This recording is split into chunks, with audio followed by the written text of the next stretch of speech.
Welcome back to your class. After investigating the geological and hydrogeological and hydrodynamic behavior, and also the influence of the pump and treat system in this area, so we have a complete framework of the groundwater flow system, and we can move to the investigation of the groundwater quality, and of course about the contaminant distribution into the aquifer. One of the powerful tools in this case, when you have a lot of long screen monitoring wells realized for other purposes, for example for groundwater table monitoring, of course. If you want to take into account the distribution of the contaminants with respect to the depth, you can use some additional tool for multi-level sampling. In the case we studied, we use mainly inflatable packer for multi-level sampling. The advantage of this tool is that use is very simple and the cost is not really expensive, but the main disadvantage are related to the fact that the long screen monitoring well of course has been realized with a filter pack along the depth of the monitoring well. So the sealing due to your inflatable packer of course can have positive results, but at the same time you can have some not complete sealing respect to the groundwater quality by the effect of the filter pack located along the screen of your monitoring well. The multi-level sampling respect to this problem can be very useful to verify the vertical characterization of the contaminants. And of course you have to put your inflatable packer into the piezometer, into the monitoring well, to inflate, and after that you have of course to recover groundwater from the window you have in your inflatable double packer inflatable by an inertial pump, for example, so with a low flow system in general. The inertial pump is based to the claim of groundwater from the window you have in your system to the surface, of course, to the ground surface, and of course it can be collected in sampling vials. What about the results of the multi-level sampling we realized from 2010 in this area? If you look at the groundwater system, of course, from up gradient to down gradient, there is pumping wells and of course monitoring wells before the physical barrier at down gradient of the physical barrier close to the shoreline. As we mentioned, we identify by the flow meter test the hydrodynamic system where the down gradient monitoring well register down gradient direction of the groundwater, and the groundwater flow below the physical barrier and reaching the pumping wells in the up gradient area. So what about the results in terms of hydrochemical characterization of this situation highly influenced by the pumping rate? If you look at the major ions like chloride and boron and fluoride, you can see that there is a significant change in the profile and the content of these pollutants in general of these ions, because if you look at the deeper part of the aquifer, you can see a higher concentration in boron and in chloride, for example, which means that of course groundwater is influenced by marine intrusion. In the up gradient system, this influence is very low. As you can see, the values don't go over 500 milligram per liter in the case of chloride. And if you see the down gradient area, the concentration is very high, reaching 5,000 or 6,000 milligram per liter of chloride. This is typical in sense of the positive influence of the pump and treat system, which up gradient of the physical barrier has not a really important influence and recovered by marine intrusion. If you look at different pollutants, you can see that a profile with depth can be different case by case. The situation up gradient is not really influenced by difference of concentration with depth, because the pumping rate probably has an effect of homogenization into the groundwater flow. And the major difference with depth can be observed in the down gradient multi-level wells, because, and also in this case we can affirm that the remediation system has a positive effect on the pollution, because the higher value in hydrocarbons and in benzene can be found in the higher part of the aquifer, the shallow part of the aquifer, which is sealed in part by the stagnation zone up respect to the physical barrier. In the deep part of this aquifer, the value, the contaminant concentration becomes very lower, up to 1 order of magnitude, which means that in the deeper part the reclaiming from the pumping wells act positively respect to the groundwater system and the pollution system. The problem is that in the down gradient area where the stagnation zone is present, we have a higher concentration of pollutant which can be not reclaimed by the pumping well.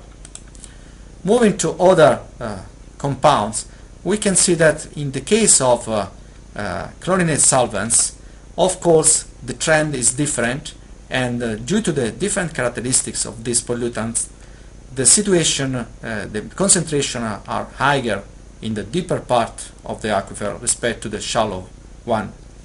But also in this case you can see that up gradient, the recovery of the pump and treat system is very high, so the pollution is becoming low. Down gradient, of course, there are higher concentration because of the difficulty to call back this groundwater in stagnation zone. But higher level are not so important, as not so high in concentration, reaching no more than 10 or 12 microgram per liter. What about other type of contaminants like metals? As you can see, the iron and manganese and arsenic in this area are not really affected by difference with depth, which is logical. This type of contaminant can be related also to some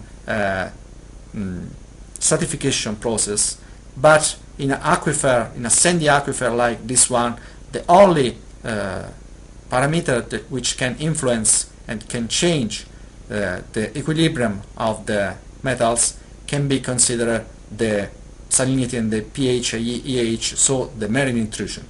In other cases where the marine intrusion is not so high, the concentration with depth are not very different for metals. Coming back to nitrogen compound, the situation can be very different because of the coexistence of the two main species, which are represented by the ammonium and by the nitrates, of course. In terms of nitrates, and the concentration are normally very low, so up to undetectable. But we observe different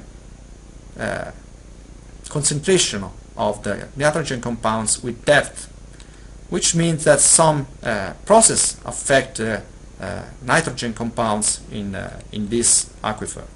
We will come back in the next part of the lecture. Other possibility, other possible dissolved ions to be considered can be related to the methane, to the gases like CO2 and CH4. And in this case also there is some small difference with depth about their concentration.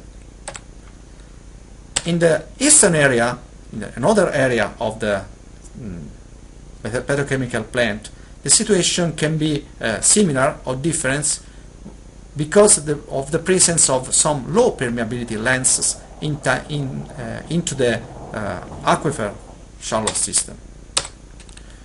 So up gradient we obtain a very good situation because of the recovery of the pump and trade system, but down gradient we can also observe some difference with depth about the hydrocarbons and benzene, which can induce us to think that in the deeper part the recovery by the pumping up gradient system is effective, and in the shallow part of the aquifer there is some degradation process which lead to the disappearance of the contaminants. But in the middle part of the aquifer, where the stagnation zone still remain, we register the higher concentration values. What about the chlorinated solvents? In this case also we have some difference with depth, and as we observed for the hydrocarbons, in the deeper part below the limit of the physical barrier, the concentration are low related to the recovery by the pumping system. And we also observe the same situation in the up gradient area, very close to the pumping wells. But in the stagnation zone we have higher value in terms of chlorinated solvents, which also in this case indicates a sort of degradation process which can act in a very long time. Finally, we also analyze the situation of the water isotopes with depth, and I want to underline that it's very important to verify if your classical integral depth sampling in a long screen monitoring wells can be related and can be improved by a multi-level sampling. If you look at this isotope data collected by long screen piezometer, you can see very important information, but very basic one. We have a classical background groundwater of the aquifer, we have some marine intrusion effect, we have also some industrial losses in some area of the aquifer. But if we look at the multi-level sampling about water isotopes, we can also verify our hypothesis about groundwater flow, considering the pollution, the concentration of the pollutants. The water isotopes also have a different value with depth, which means that, of course, for example in this case, the marine intrusion can be tested by the water isotopes by multi-level sampling. In the shallow part of the aquifer we have the classical background groundwater. But if we move deeper, we can identify in this case the zero value, which are very coincident with the marine groundwater. So we can verify our hypothesis about the marine intrusion also by isotopes, which is very important in this case. As I mentioned, we identify different type of groundwater. Other information can arrive in your case by the tritium analysis.